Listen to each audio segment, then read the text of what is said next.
I'm Jennifer Pulley. Welcome to NASA 360. Okay, right off the top, I got a quick question for you.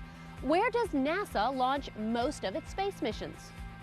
Well, for those of you that don't know, let me give you a hint. If I said launch at the Cape, would you know it then? Yep, it's Cape Canaveral, the Kennedy Space Center. The Kennedy Space Center has been the launching point for virtually every NASA mission since, well, the beginning of NASA. This place is amazing, and today you're in for a special treat because NASA 360 is going behind the scenes to take a closer look at some of the amazing facilities here at Kennedy. And we'll also meet some of the people down here on the Space Coast of Florida who make those launches possible. Here's Johnny Alonso to get the show rolling. Hey, how's it going? I'm Johnny Alonso. Today I'm at one of the most recognizable places in the world, the Kennedy Space Center in Florida.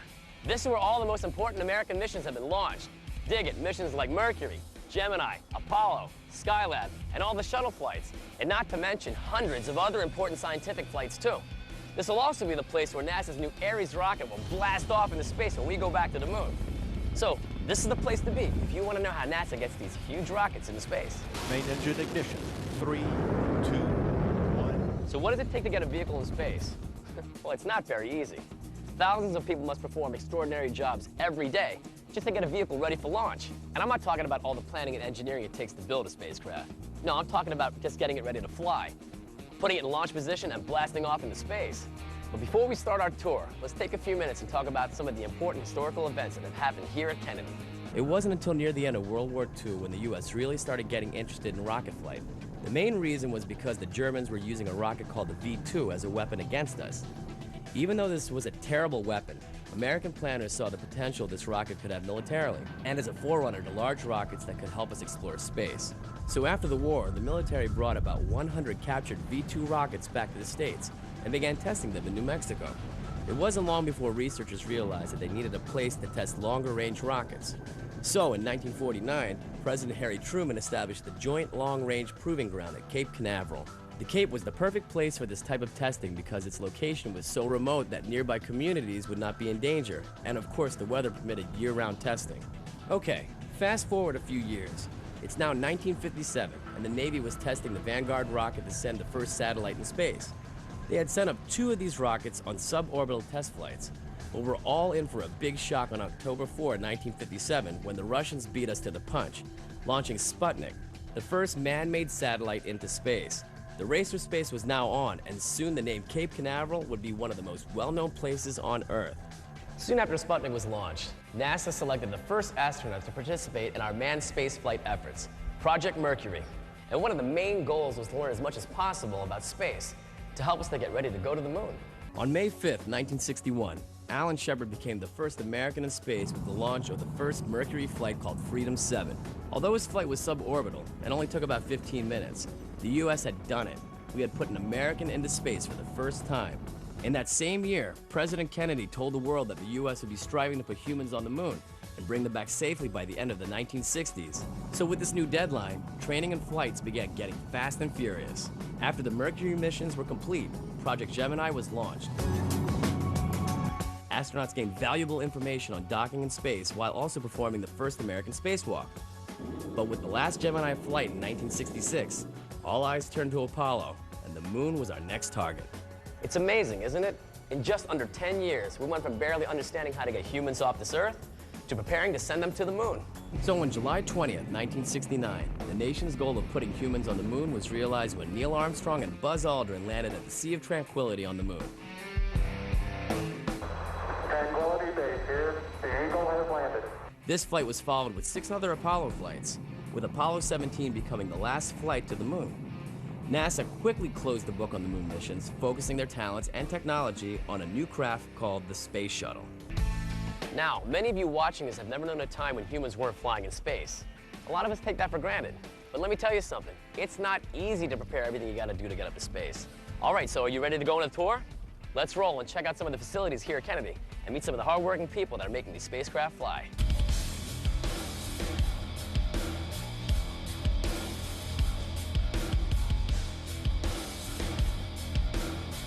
The VAB is where the space shuttle gets assembled for spaceflight. This is how it works. First, the solid rocket boosters are mated together and attached to the giant external fuel tank. Then the orbiter gets towed and raised to a vertical position with overhead cranes. It's attached to the other components and is ready to go. Well, almost ready to go. So how do I get the orbiter out of this building and onto the launch pad? Well, with one of the baddest moving trucks you've ever seen. Around here, they just call it the crawler.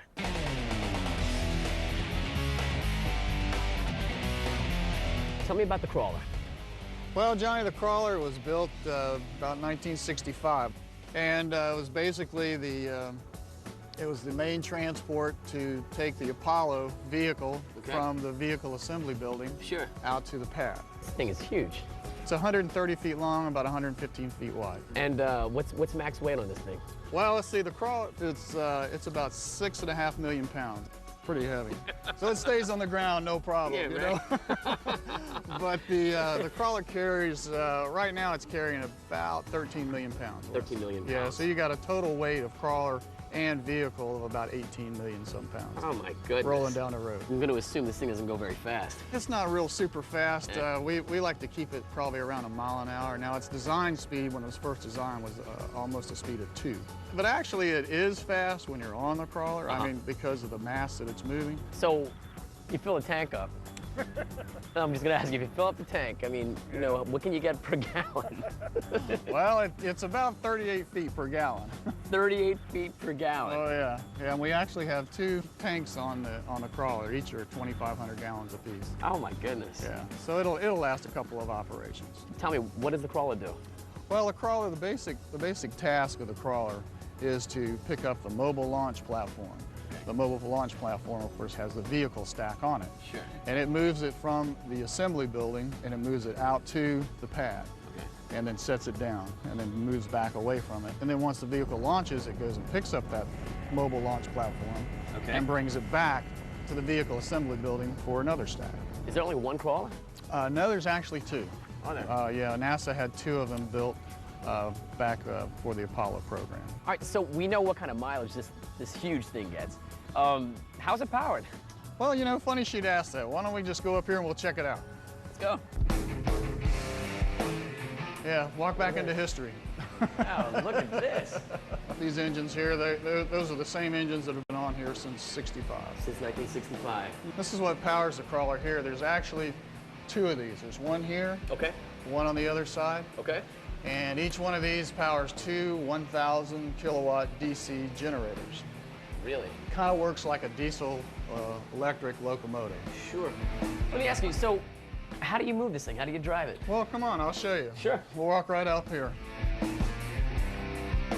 Okay, Johnny, come on. Let's come in this cab right here. Okay. Oh, cool. This is the operator's cab. Wait a minute, wait. That's the steering wheel? Yeah, it's not your typical steering wheel. For such a big rig, my God. For probably one of the largest vehicles, this is quite a small steering wheel.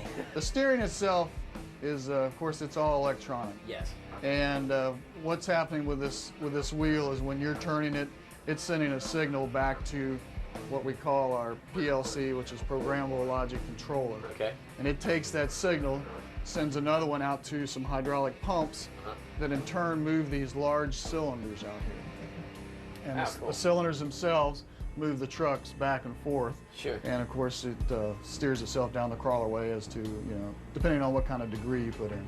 Is that how you control the speed? Exactly. This is just like a foot pedal, you know, a speed pedal in the car. What you're doing here is you just increase the spot control, and it takes those. When we looked at those generators back there, it excites those fields. Yes. And by exciting those fields, we can adjust the speed of these propel motors down. And then along with the gas pedal, you know, you got a transmission. It's just like a car, forward, neutral, reverse. The other thing that the crawler operators are always worried about is its height, because one of the basic operations of the crawler is moving the mobile launch platform out to a set of columns, setting those down and moving out from under it. So he's always aware of what his height is, and he does it here by this average height meter. It's been a pleasure. It's a lot of fun. Thank you so much for bringing us around today. We enjoyed it, Johnny. We're glad to have people come out and take a look at our machine. Definitely. This was a lot of fun.